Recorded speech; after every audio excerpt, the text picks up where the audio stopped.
At nandito na naman tayo sa ating no contact update segment para sa araw na ito, June 24, 2026. So bago natin alamin ang real-time energies ng person ninyo, batiin muna natin everybody.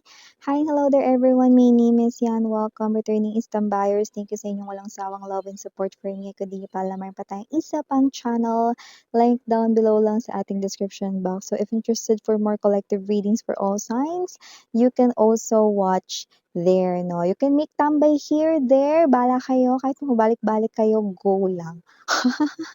And thank you so much for growing. Ngayon ay nasa 87,000 na tayo. So thank you so much mga sweethearts. So lumalaki yung atin rito, no, na lupon.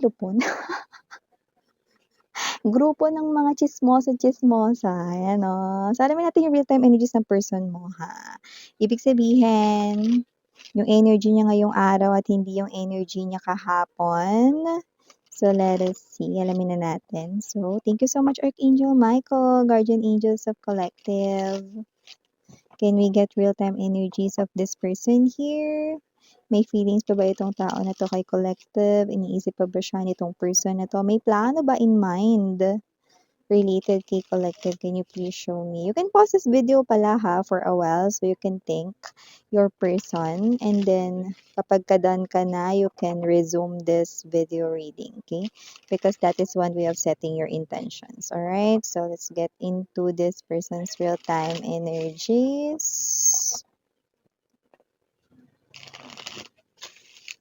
Okay, so let's go ahead and check this energy. So meron siya ritong energy ng Seven of Rings.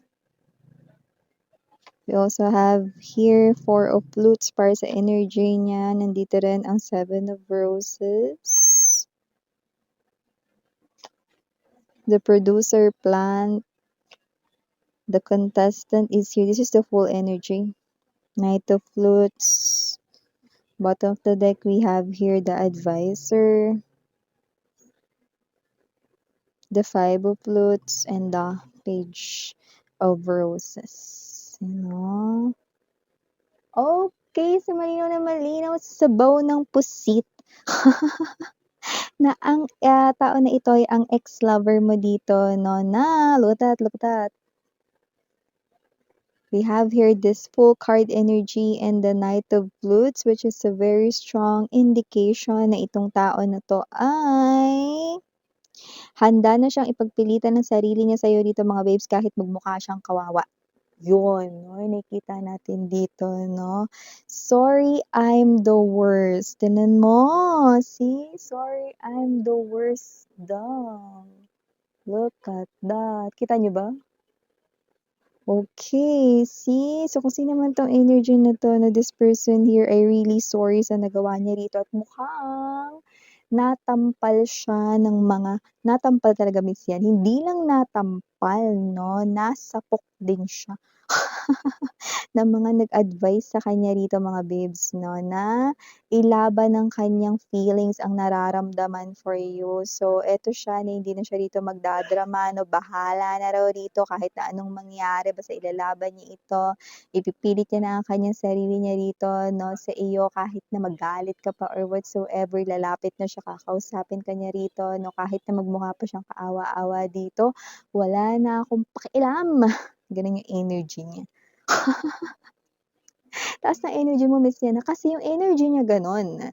Ibig sabihin wala na talaga siyang pakialam dito, 'no, kahit na mapahiya pa siya, 'no, sa anyone around you, kung sino mang nandodo'n sa tabi mo, kung gawin niya ito, 'no, I do pick up that this person here, 'no, ay very intensely rito magpapakita sa'yo, 'no, at hindi lang 'yun, may mga body languages rin siyang gagawin. This person here will hug you, 'yun naman talaga yung gusto niyang gawin. This person right in here, 'no, will definitely visit itong nakikita ko. Hindi na niya idadaan ito sa mga pa-text-text, chat-chat.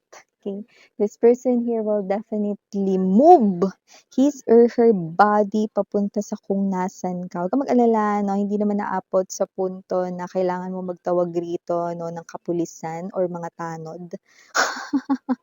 Pero may energy siya rito 'no, na talagang pupuntahan ka niya para siyempre mas malinaw ang usapan ninyo, para mas makita mo rin kasi ewan ko, nung kayo pa dati parang ang gusto mo dito yung pinapakita niya through actions yung sincerity niya kung talagang nagso-sorry na siya, naalala niya yun, up until now. So this person right in here na napag-isipan niya na itong mabuti. Kaya yung iba may anak kayo nitong person na 'to, may lumbas dito at yung bata puwedeng medyo malaki-laki na rin 'no, may isip na din. And whoever this energy is, iba pa, hindi naman, kayo may anak 'no, pero maaaring this person here 'no, you already saw your future sana right beside him or her 'no, kaso nga yun nga, nagkaroon dito ng separation, nagkahiwalay kayong dalawa. So, I do see that this person right in here na is wanting to reconcile with you, to rekindle your connection, to bring back what was lost at ang lost na yon 'no ay ikaw. So, this person here admitting that he or she is the worst. And mas lalo pa rito na magiging worse dito 'no, if hindi ka rito niya mawi-win back again 'no. So, hindi mo naman kailangan na gumawa ng paraan dito or hindi mo rin kailangan mamroblema sa bagay na ito. Hayaan mong siya ang mamroblema dito. Marami na rin siya ritong mga reflections na naisip with the Four of Flutes energy. Mas lalo niyang na-realize rito na isa kang kawalan. Yan, oh, yan yung bagay na gustong-gusto mong marinig sana sa kanya, 'no? Yung bagay na hinahanap-hanap mong lumbas sa bibig niya dati, 'no? Ngayon na pa lang niya i-spill ang tea, 'no, na ikaw ay isang major kawalan sa kanyang life. See this person here, hopeless romantic, naniniwala pa rin siya rito, 'no, na baka may pagmamahal pa diyan sa puso mo at siyempre sino man 'tong energy na 'to 'no, inaamin niya na talagang naging sagabal ang kanya ritong pride at ego, 'no. Uy, hindi lahat, ng mga malabato or kasing tigas ng bato kayang aminin yung ego nila 'no, ang harang sa relasyon ninyo. Pero ang isang ito, nakikita kong inaamin niya 'no, na ang ego niya ay ang malaking sagabal sa relationship ninyo kaya ito ay kanya ng ginagawan ng paraan, 'yan 'no. Kaya nakikita ko na ngayong araw na ito na buong tapang siya rito 'no, parang ngayong araw may kumausap sa kanya, eh, meron na siyang mga kinakausap na mga kaibigan pero parang ngayon lang siya talaga nagising, eh. Parang talagang nasapak talaga siya nung sinabi ng kaibigan niya rito, eh, 'no. So, whatever that is 'no, this is something here na parang yun yung naging, trigger 'no, para gumawa siya rito ng isang malaking desisyon 'no, na kahit na anong mangyari 'no, ipagpipilitan niya rito ang kanyang sarili sa iyong mundo, kasi gusto niya ulit na ma-experience ang love na nanggagaling lamang sa'yo, okey? Because the love na nanggagaling sa'yo, that overflowing love 'no, is very genuine 'no. But I don't think if you can give that kind of love pa rin sa kanya, okey?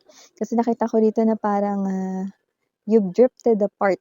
Okay. At nakita ko rin dito 'no, na nakapag-move on na kayo. So, I don't think kaya nga sinasabi ko sa inyo, eh, 'no, it's totally up sa inyo kung gusto niyo na ituloy pa itong koneksyon ninyo 'no, or hindi na. Kasi I do see that whoever this energy is, this person right in here 'no, ay umaasa lang naman, pero hindi rin naman niya rito maitatatawa sa kanyang sarili 'no, na etong klase ng energy na ito 'no, ay possible na hindi niyo pagbigyan ng opportunity or chance. Pero gano'n pa man, this person here 'no, makakagawa siya rito ng desisyon ngayong araw na ito na ipagpatuloy ang kanya ritong panunuyo sa'yo or kung hindi pa man siya gumagawa ng actions, gagawa na siya or gagawin niya na 'yan 'no. Kasi this person right in here 'no, is telling very boldly na siya rito ay, kikilos na at siya rito na ipagpipilitan niya ang kanyang self no matter what happened. This person ay pertaining with actions, movements dito 'no, to pursue you no matter what happened and no matter what other people ang sabihin sa kanya, wala na siyang pake.